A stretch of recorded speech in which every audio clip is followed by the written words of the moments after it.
Hello নমস্কার বন্ধুরা, আজকে আমি আপনাদের সাথে শেয়ার করতে চলেছি এগ আর ভেজিসের চাউমিন। আমার চাউমিন খেতে খুব খুব খুব ভাল লাগে, কিন্তু মা বেশি খেতে দেয় না। তো এই যে আমি এখন জল বসালাম, জলে এখন আমি নুন আর একটু তেল দিয়ে নিলাম। তাতে আর জল একটু ফুটিয়ে নিতে হবে। তাতে কি হবে কি, চাউমিনটা ল্যাট ল্যাট করবে না, তো খেতে ভালো লাগবে, পুরো ঝরঝরা হবে চাউমিন। তো একদম মানে মস্ত লাগে আর কি খেতে, এটা দেখলে আর কি। তো এই যে আমি এখন চাউমিনটা সিদ্ধ করতে বসায় দিচ্ছি ভালোভাবেই। নুন আর তেল দিয়ে দিয়েছি। তো এই যে দেখুন, সিদ্ধ করে নামিয়েও নিয়েছি চাউমিন। এরপর চলুন আমরা এক এক করে কিছু সবজি কেটে নেব। এই যে এখানে আমি ক্যাপসিকাম কেটে নিচ্ছি, ক্যাপসিকাম একটু লম্বা লম্বা করে কাটবো। এরপর আমি গাজর কাটছি, এই যে গাজরও লম্বা লম্বা করে কেটে নিচ্ছি। আর এই যে বাঁধাকপিও লম্বা লম্বা করে কেটে নিচ্ছি, বাঁধাকপিটা দিলে ভালো লাগে। এই যে পেঁয়াজ একটু লম্বা লম্বা করে কেটে নিচ্ছি, পেঁয়াজ দেবো। পেঁয়াজ একটু বেশি দেওয়া লাগে, ভাল লাগে পেঁয়াজ দিতে বেশি, আর খেতে ভাল লাগে। আর এই যে রসুন একটু কুচি করে নিচ্ছি। এরপর কয়টা 3-4টা কাঁচা লঙ্কা চিড়ে নেব। ঝালটা আপনাদের অ্যাকর্ডিং আপনারা দিতে পারেন। এই যে দেখুন, আমি কড়াইতে তেল বসিয়ে এখন রিফাইন্ড অয়েলে এখন আমি রসুন কুচি ছেড়ে দিলাম। এই যে রসুন কুচি, এই যে কাঁচা লঙ্কা, চেরা কাঁচা লঙ্কা, এই সব কাঁচা লঙ্কাই চেরা আছে, চেরা কাঁচা লঙ্কা দিয়ে দিলাম। একটু নাড়াচাড়া করে নেব। একটু নাড়াচাড়া করার পর এই যে কিছুটা বাঁধাকপি যে আমি কেটে রেখেছিলাম, ওইগুলোকে আমি তেলে দিয়ে দেবো। বাঁধাকপি তো একটু সিদ্ধ হতে হবে, তাই ভালো করে একটু ভাজা ভাজা করে নিতে হবে বাঁধাকপিকে সিদ্ধ করার জন্যে। তো বাঁধাকপি দিয়ে দেবো, বাঁধাকপি দিয়ে একটু ভাজা ভাজা করে নুন দেবো। নুনটা দিলে কি হবে, একটা মানে এইসব জিনিস তাহলে তাড়াতাড়ি একটু সিদ্ধ হবে।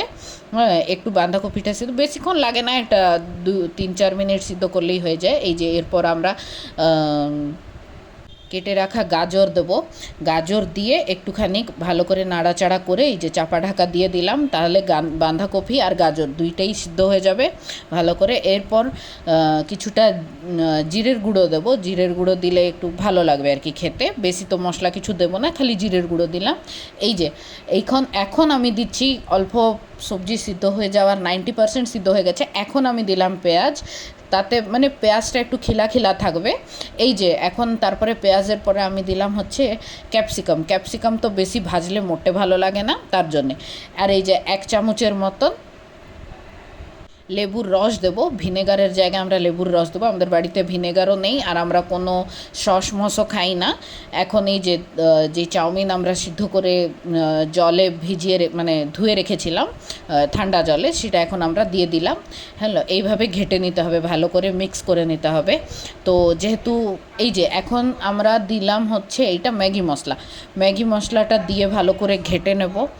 আর এইটা তো তাও ডিমের চাউমিন, তাও ডিম দিতে লাগে, তাই এই যে ডিমটাকে ভালো করে দিয়ে আমরা এখন আমরা আলাদা করছি। আপনারা একসাথে করতে পারেন ডিমটা, মানে তরকারি মানে সব ভাজার সময় তখনই ডিমটা ভেঙে দিয়ে দিতে পারেন, কিন্তু আমরা আলাদা দিচ্ছি। খেতে ভালো লাগে আর কি, ওই আষ্টানি গন্ধটা আসে না। এই যে ভুর্জি হয়ে গেছে, এইভাবে ছোট ছোট করে ভুর্জি করে চাউমিনে মিশিয়ে নিলাম। বাস আর একটু অল্প ঘেটে নেব।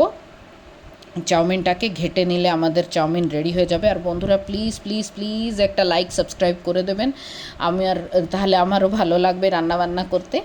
আর আজকে চাউমিনটা মা না, আমি বানিয়েছি, খালি ডিমটা মা ইয়ে করে দিয়েছে আর কি, ভুর্জি করে দিয়েছে। তো চাউমিনটা আমি বানিয়েছি, আর খেতে খুব ভালো হয়েছিল। একবার আপনারা ট্রাই করেন।